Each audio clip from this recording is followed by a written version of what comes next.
My dad works in B2B marketing. He came by my school for career day and said he was a big ROAS man. Then he told everyone how much he loved calculating his return on ad spend. My friends still laugh at me to this day. Not everyone gets B2B, but with LinkedIn, you'll be able to reach people who do. Get a $100 credit on your next ad campaign. Go to linkedin.com/results to claim your credit. That's linkedin.com/results. Terms and conditions apply. LinkedIn, the place to be, to be.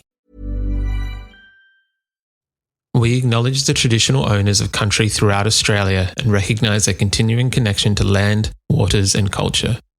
We pay our respects to their elders past, present and emerging. Welcome back to This Song Is Yours, a music podcast where we chat to a new guest each week, talk about their life and creative endeavours, and talk to them about some of the music they love.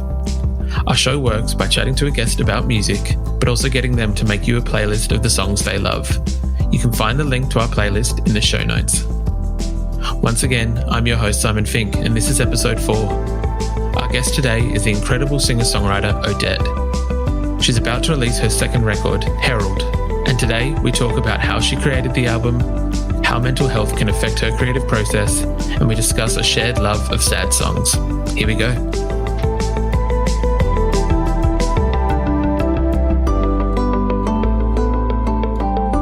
Our guest today is a refreshingly honest singer-songwriter from Sydney, Australia.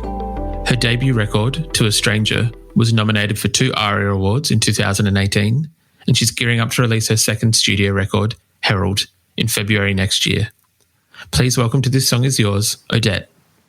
Hi, thanks for having me. Thank you so much for being here, Odette. Firstly, congratulations on the new record, Herald, out early Feb. Now, this is your second record and it appears to be about growth and learning. Since 2018, when your last record was released, what has changed? What have you learned and grown from? I suppose the first record was more of a self-discovery, and this record is all about when you've discovered yourself and you've discovered a couple things maybe you didn't like so much. You know, like everyone's got those traits where they just come out in those moments, and yeah, they're not great. So I needed to write an album just to self-reflect and also learn how to grow up a little bit. I'm in my early 20s now, and I suppose I wrote the first record when I was in my teens, and this time for me now, second time around, is all about just kind of finessing and growing to a point where I can communicate effectively. And yeah, it's been a weird, this record especially was a bit weird to write because it was a lot more blunt. But this record is definitely about the flaws that you really don't want to look at, and you'll probably do anything to kind of deflect them. But at the end of the day, if you don't address them, you don't grow. That's very true. Now, a lot of your music is known for being honest and bare, which is honestly quite refreshing. How important is it to you as a songwriter that when you're creating your art that it's an accurate depiction of what's going on in your life? Extremely important. Extremely important. But I suppose I view music, for me personally, I mean, kind of taking away why I write and how it connects with people, looking at it for more of a personal gain, like it's like a time capsule for me. It allows me to look back and study almost so that I can move forwards in my life in a way which I feel most effective. That sounds a bit robot-y, but you know what I mean? Like, I do know what you're trying to say. When you are writing, do you ever find sometimes that maybe you're too honest, or there are times where you're like, no, I could be giving more? I think those are always, yeah, definitely. I think those are always like kind of the points.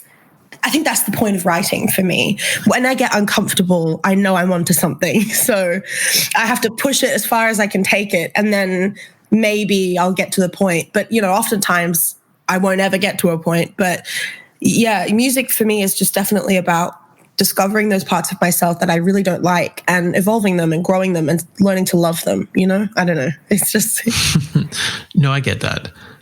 Your new single, Dwell, was released last week and focuses on something that I think a lot of people are famous for, which is ruminating on a topic or kind of, I guess as the title says, dwelling. How do you, I imagine it's quite difficult when you're trying to write music or lyrics and sing about a song that's about dwelling but also not focus on it at the same time? How do you find that balance? I don't know.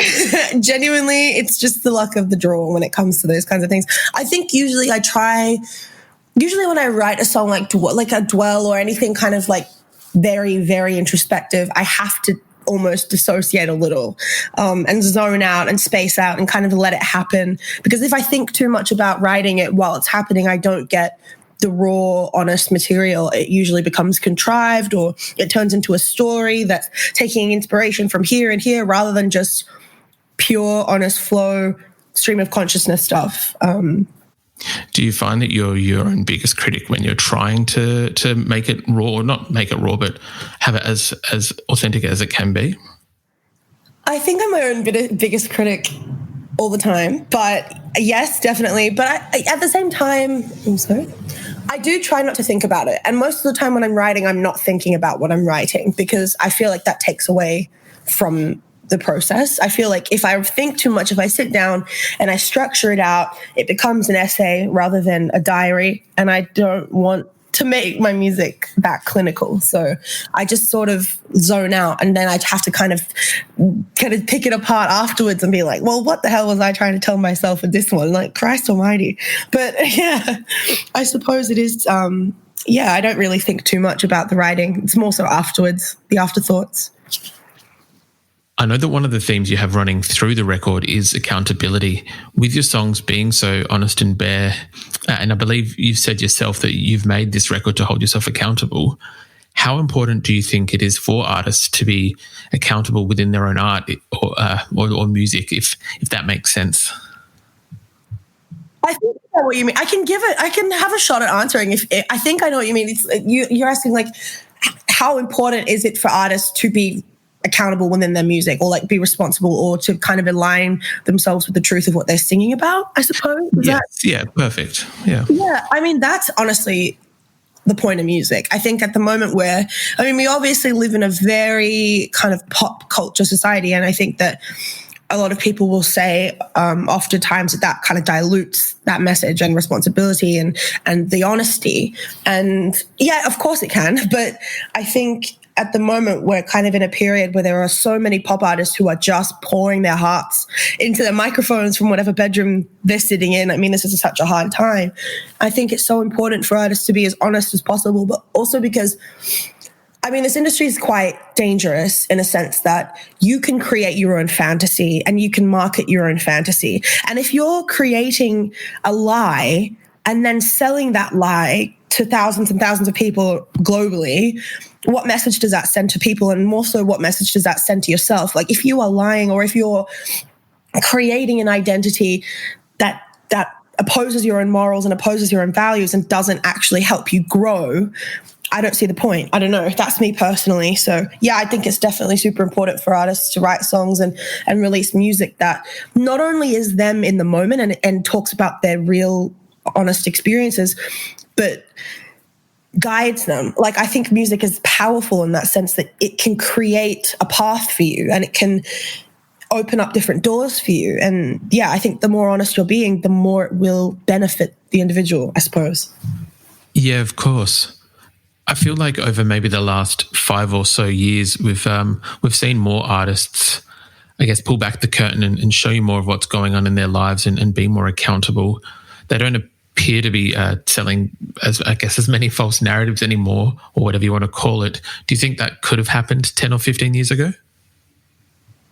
I think it happened more 10, 15, 20 years ago. I think people were a lot more honest back then. I mean, currently we're in the period of cancel culture, so people are too scared to talk about how they're really feeling, especially if it's something taboo or something that doesn't align with social values, you know? So we are in a period now where people are editing their images. And I think that's so dangerous, because what does that say for people and artists in the future? Like, what does that say? We can't speak our minds, we can't grow, we can't change, we can't be imperfect.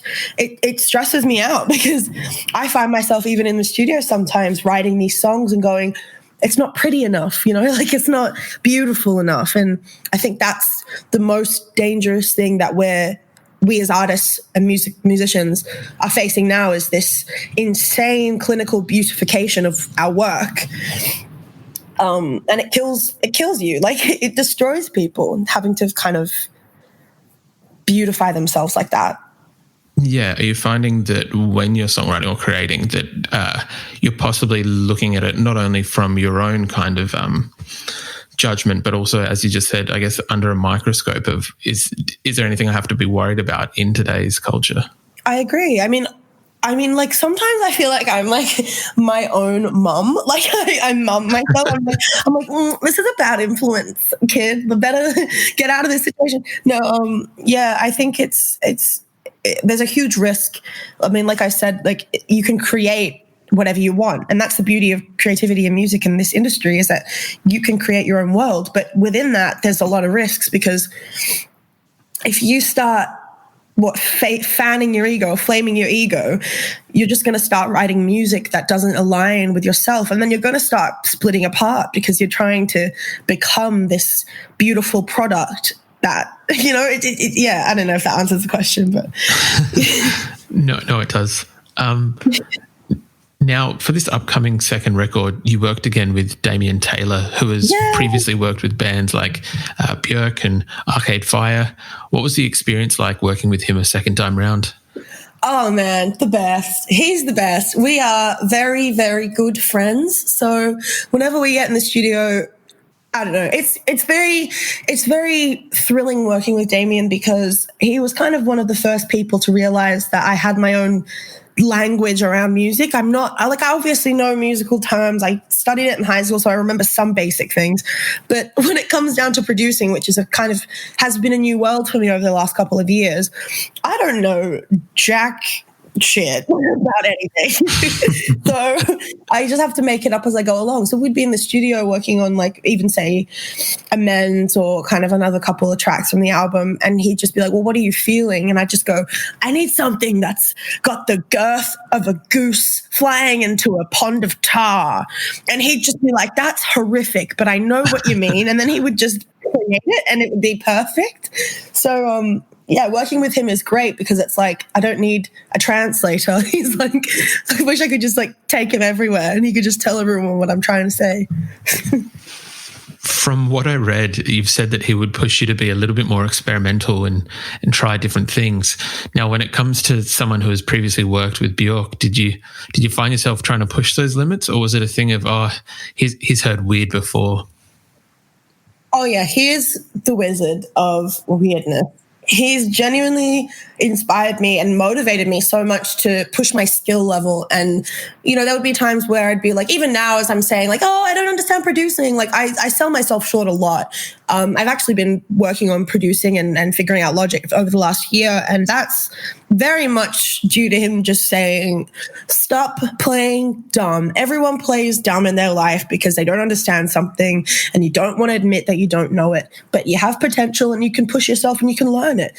And I think I just needed to hear it, bluntly put like that. So I did. I pushed myself. I've started producing now, and now it's so good because we can bounce stuff back off each other, and I can send him a project and then he can come back. Like, it's nice seeing how our professional relationship is evolving, because my skill level is evolving. And he's very much motivated me to do that. So love him. Would this be producing for yourself, or I guess, have you got any interest in producing for others? Who knows? I don't know if I'm ready to produce for others yet, because quite frankly, it's a lot of work, and I need to get a bit better at it, a bit quicker, I think. Maybe not better, but a bit quicker. But for me, definitely, I'm looking into producing maybe a little EP, even maybe. The possibilities are endless. I mean, now that I have this skill, I could do so many things. So really, it's just about figuring out what I can do next. It's exciting. That's very true. That's very true. I guess with this time in COVID and with everyone being in lockdown, I think that artists, and especially musicians and songwriters, found themselves in kind of two camps of, they were either extremely productive and were able to write like 2 or 3 lockdown records, and then there were some that felt it was too much pressure to create and kind of shied away from that. Where did you find yourself in terms of being creative during lockdown? Oh, I mean, look, let's be honest here. Nothing happened for the first 4 months. I mean, I was in a huge shift in my life. Like, I was shifting managements, and it was a crazy time. And, you know, mental health during big times of change always gets a little bit like, oh, how you going? So I didn't do anything, essentially. And I only started writing again maybe far out, like a month ago. I think I just had this moment of like, and this like catharsis, and then wrote like 7 songs and hated them all, and then wrote another 7 songs and kind of like those. And I don't know, the balls started rolling again.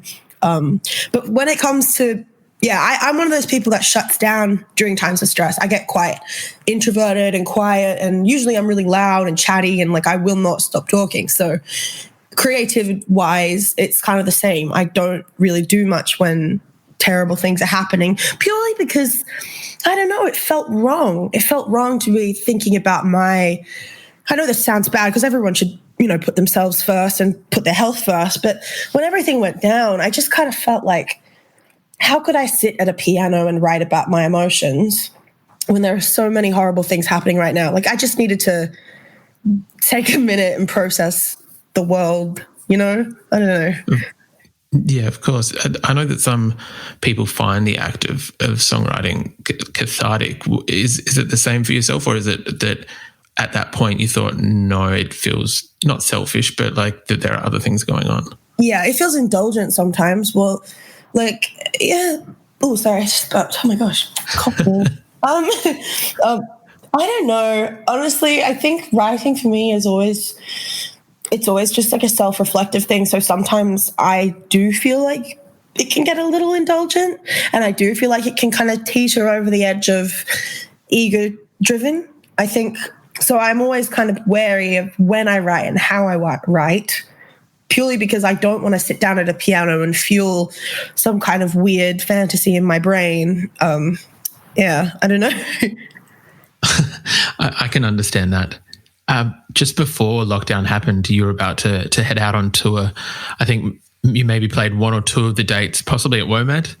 Yeah. I can only imagine it was kind of heartbreaking at the time. With live music now slowly coming back, what are you looking forward to the most? This summer, Instacart presents famous summer flavors coming to your front door. Or pool. Or hotel. Your grocery delivery has arrived, sir. That was faster than room service. No violins in the lobby. Oh, seriously? Anyway, sit back, relax, and get delivery in as fast as 30 minutes. Starring your favorite snacks, drinks, and more. Download Instacart for free delivery on your first 3 orders. Rated H for hungry audiences. Offer valid for a limited time. Minimum $10 per order. Excludes restaurants. Additional terms and fees apply. My dad works in B2B marketing. He came by my school for career day and said he was a big ROAS man. Then he told everyone how much he loved calculating his return on ad spend. My friends still laugh at me to this day. Not everyone gets B2B, but with LinkedIn, you'll be able to reach people who do. Get a $100 credit on your next ad campaign. Go to linkedin.com/results to claim your credit. That's linkedin.com/results. Terms and conditions apply. LinkedIn, the place to be, to be. I am looking forward to seeing the look on people's faces when the lights come up and I walk onto the stage and I'm like, oh my God, people actually like my music. I forgot. Because I think so many times, like, I forget that people listen to my music. I really do. I know that sounds a bit like corny, but I forget that people like what I'm doing. So when I go on stage and there are these kind of like young women just and men and non-binary people just standing in the crowd, it's so thrilling to me because it's like, oh, there's my people. Like, there's people who are resonating with the things that I'm saying, and it's nice. I'm looking forward to that connection again, I think. Yeah. Now, you have some 2 shows, I think, coming up in Sydney next month. How are you feeling about those? Yes! I'm so excited. Oh, I can't wait. I literally cannot wait. My band and I are just like, please now, like right now, this second. I have missed that feeling of the rush when I walk onto the stage and the lights, and looking at my band between songs is like my favorite thing ever, because they're so focused but also so happy, and it's just the best feeling. So yeah, I can't wait. I'm just thrilled to be able to play. Of course. Have you found that when you first got back together that there was a little bit of a shaking off the cobwebs, or maybe not so much for yourself, but maybe for the band? You should have heard us. We were shit. We couldn't play anything. And I would just, because obviously this is all new material now. We're going into this next record. So we had to work out all these new songs. And the first rehearsal we had, when I say we were shit, I mean me. Like, I could not play my keys at all. I've forgotten how. So I was just standing there like clunk, clunk, clunk, clunk. And my drummer was like, okay, we need to like play this song maybe like 700 times. But we're good now. We just, took our time. And I think also it's weird because it's not just a rehearsal. It's like we're coming out of this pivotal time in our lives. Like, this is the biggest thing. Coronavirus is the biggest thing that's ever happened to us in this society in our lifetime, I think. Yeah. It's something that's directly impacted us. And I think it's made people a lot more mindful. And I think once we went into rehearsal, it wasn't just about reconnecting with the songs. It's like, we have to reconnect with each other and also remember how we used to speak to each other. And can we speak like that again? Like, we have to find you can't really go back, you have to forge something new. And that's really scary, but it's also, endless opportunities.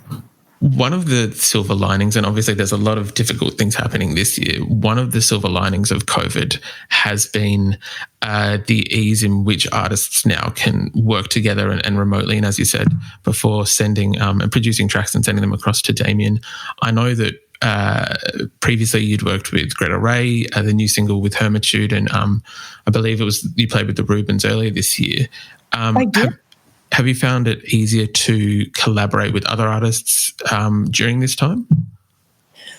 I'm going to be very honest and say I haven't really prioritized that. I mean, it's a great idea, but I've just been way too depressed to do anything. So no, I haven't really done a lot of collaborating. I think now that I'm kind of coming out of that initial Corona funk, I'm looking into it a bit more. But yeah, I suppose now that things are easing up, I just prefer meeting people in person. I think it's hard for me to get my ideas across anyway. I think I need to be there with someone. So I haven't really been that intrigued in kind of online sessions. Also, because it just kind of seems like a really stressful job interview, like you have to prove point and you have to be able to get your point across in a limited amount of, I don't know, it seems very it seems stressful to me. So maybe I'm not into it, but I'm open-minded. I'll try it, but yeah, I haven't done any of that yet. I imagine it's a lot more difficult to try and, as you said, show, maybe if you've got like a small run or whatever it may be, that it's difficult to show that online, whereas when you're in person you can just simply go and do it. Yeah, well, in person it's good because I feel like there are so many non-verbal kind of communication things that I do, which is vital for me to be able to communicate in the studio. Like, even just and connection. It's less about the song. I think once you take away the space of the room and the ambience of the space, you just are left with the product itself. And I'm saying product because it kind of feels like that, rather than a work or a piece. I think it feels a lot more commercial to be sort of banging out tunes kind of on the regular with people that you haven't really met. I think that kind of freaks me out a bit. But, like I said, I'm willing and open. It does depend on who it is, I suppose. But yeah, I don't know. It freaks me out, to be honest. That's very fair. Odette, would you be happy to talk about your playlist?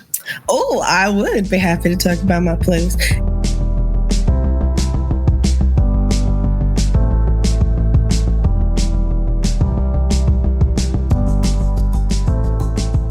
Oh, I found it. Oh, the first one is Bitch by Meredith Brooks. Yes, that's the one. Yes, this is definitely my playlist. Yeah, I just picked a lot of songs that I find show not just kind of honesty and emotion, but like nuance in self-description and self, I know all these songs kind of make me feel okay about being alive and conscious, They make me feel like it's okay to be imperfect and gross and disgusting, but also awake and spiritual and beautiful and happy. And it's just, I think all these songs kind of sum up that feeling of just in being in awe of being alive. So, yeah. That might be the most deepest description we've had for a playlist so far. I stand by it. no, I really liked it. For some of the songs that you've got on there, you've got, as you said, Meredith Brooks, Nelly Furtado, some Natalie Imbruglia, and as you mentioned earlier, you are only early 20s. Some of these songs, I think, were out before you were born. Do you have special memories to some of those older songs like Torn and Bitch? Yes. Bitch I only connected with because of Liz Lemon singing it in 30 Rock. She's like, and she's like, I'm a bitch, I'm a love. And I just thought that was hilarious. But when I listened to the actual song, I was like, oh, same. So I think every woman who's heard this song is like, yep, that sums it up. That sums it up pretty well. So yeah, I think when I was a kid, I used to listen to I'm Like a Bird, Nelly Furtado, and I used to get this swelling feeling in my chest. It was the first ever song that I had like a visceral reaction to. I think it was kind of like, it just made me realize that music can just fill you with feeling and like physical feeling too. It's not just an enjoyment. Like it really just took me to this whole other place. And I actually thought I could fly listening to this song. Obviously didn't do anything insane, but thought I was a bird. So yes, Natalie Imbruglia, she just is everything. Torn was kind of the first song where I'd heard someone say the word naked and it not be sexual. So I thought that was really cool that she was singing about this vulnerability. Obviously, she was sexualized by a lot of kind of people in the industry at the time. But I think when I kind of look at her and listen to her, all I see is just this very powerful, very honest, very driven woman. And yeah, it inspires me. Caroline Polachek's in there, which I am so happy about. She actually only got into her last year when she put out Pang, which is insane. Have you heard Pang, her record, her debut record? It is. I have, yes. It is very, very good. It's very different from her chairlift stuff, but yeah, it's really good. Yeah, it's like I can still hear the chairlift stuff, but also she's just flourished into this witchy cyborg woman. It's crazy. The crazy thing that she does with her voice where it's like, ooh. I can't do it. I'm not Caroline Polachek, but you know what I mean. I know what you mean, and you're gonna you're at least going to be able to do it way better than I can, so I'm not going to attempt that. But another track you've included on the playlist was an instrumental by Sufjan Stevens from Illinois, his famous record Illinois. Now, would you say that you're more a lyrics person or a melody person? I used to be both, and then I drifted into more lyrics, and now I think I'm more interested in the world around the lyrics because I feel like it paints the picture more than words do. I feel like words can either be like literal or like symbolic or metaphorical, and sometimes I feel like that's quite limiting because I don't know, there are just certain judgments attached to certain styles of writing. Maybe I overthink everything. In fact, I definitely do. But I don't know, writing to me, it's like as soon as I write something, it's like I've already found the reason why it doesn't work. And it's just getting frustrating. It's like I'm not satisfied. But when I kind of dive into the sort of arrangement world and instrument world, it's like there are no preconceived notions about what the messaging is. It's just pure texture and pure feeling, and there's no judgments attached to it. And I love that. I think it's so beautiful and powerful and freeing to, I don't know. That song, it just makes my heart explode. The way that it's just so short. I mean, obviously it's at the end of that song called, I can't even remember what it's called. They come at night, the prairie, the zombie, I don't know. But that little snippet with the strings, I heard that album when I was in high school, and that snippet, I would just keep it on loop for hours, like when I was studying or walking home from school or going out with friends. And it just, I don't know, it just soundtracked everything, just this little bit. So, yeah. It is a very gorgeous and lush record, that whole thing. But, yeah, the little instrumental parts on that are gorgeous as well. Right? They're like these just little hidden vignettes, and it's like you can really see the landscape through them. That's actually a really poetic way to put it. That was lovely. The last question that I wanted to ask about the playlist, you've got Christine and the Queens, People Have Been Sad, and there's also Regina Spektor with Blue Lips, and there's a few other songs that are more, I guess, people might put in the realm of sad songs. Now, personally, they are definitely sad songs. But I feel joy of life when I listen to them. Like, I don't know, you know what I mean? Like, People Have Been Sad. It's not her saying, like, sorry, do you mind if I like dive into this? No. I think you're about to answer and ask the question at the same time, which is great. Oh, sorry. But I think Christine is so good at it's like she just speaks to me. I think she's one of those artists at the moment that's kind of making me believe in what I'm doing. She sums up feelings, but she just takes it to a place where it's not just, oh, I'm so sad. It's like, even in the past tense, like, I've been sad. She's growing. Like, the point of the song is to evolve and reflect. There's no marinating in it. There's no ego stroking. It's just pure honesty and it's relief, you know, which I think is what, I mean, a lot of the times artists are just very, very, very sensitive people who shut themselves in and learn instruments so that they feel less stressed out. And I think that this is one of those songs that if I was maybe 14 or 13, I would have just cried in my bedroom too, you know, like. Definitely. I think that there's a certain power in sad songs and being able to not necessarily continue to dwell on it, but it does have a certain power, I think. Oh, absolutely. I completely agree. I think sadness, I mean, like, honestly, this is corny, but you know that movie Inside Out?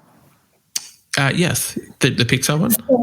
Yes. Yeah. I think, like, the best point in that was how joy is just constantly shitting all over sadness, and the whole time you're just like, oh my God, can you stop whining? And you're like looking at this little blue sad girl, and then at the end of it you're like, actually it's like so vital. And I know that's something you learn as a kid, but I think as we get older we tend to convolute basic emotional concepts and turn them into extravagant things. And I think that it's important to remember that sadness is just as important as everything else.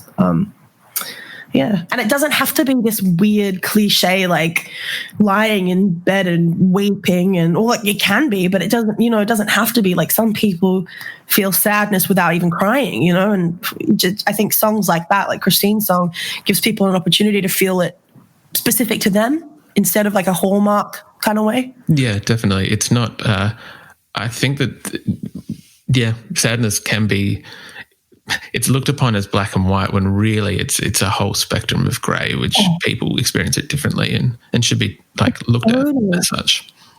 Exactly. Feelings, I kind of think feelings are like food. You know, you can mix them with lots of stuff. Sometimes they're delicious, sometimes they're not. Most of the time it nourishes you and it gives you energy and it allows you to move into the next day. You know what I mean? So I don't know. I just think I've definitely been guilty of sort of picking and choosing my feelings. And I think that's another thing that I'm trying to do in this record is draw attention to that mechanism inside my brain. But yes. Odette, I do very much appreciate your time. Thank you so much for being on the show today. Oh, no worries. Thanks for having me. My absolute pleasure. Thank you. Bye. And that's our show. Thank you so much to the lovely Odette for joining us today. Her second record, Herald, is out February 5th, 2021. She'll also be playing 2 shows at the Darlinghurst Theatre Company in New South Wales in late November, so make sure you get along to those shows. If you're interested in pre-ordering the record or buying a ticket, we've included a link to her website in the show notes. You'll also find a link to our Spotify in the show notes, which will take you to Odette's playlist, along with the playlist of all our previous guests. If you like this show, please subscribe wherever you get your pods and stay up to date when new episodes are released. We release new shows each Thursday morning with guest playlists streaming on Spotify at the same time.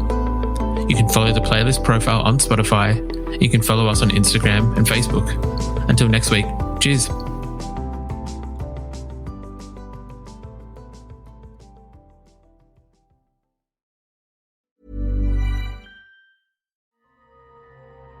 The most powerful designer drugs are the digital ones we use daily.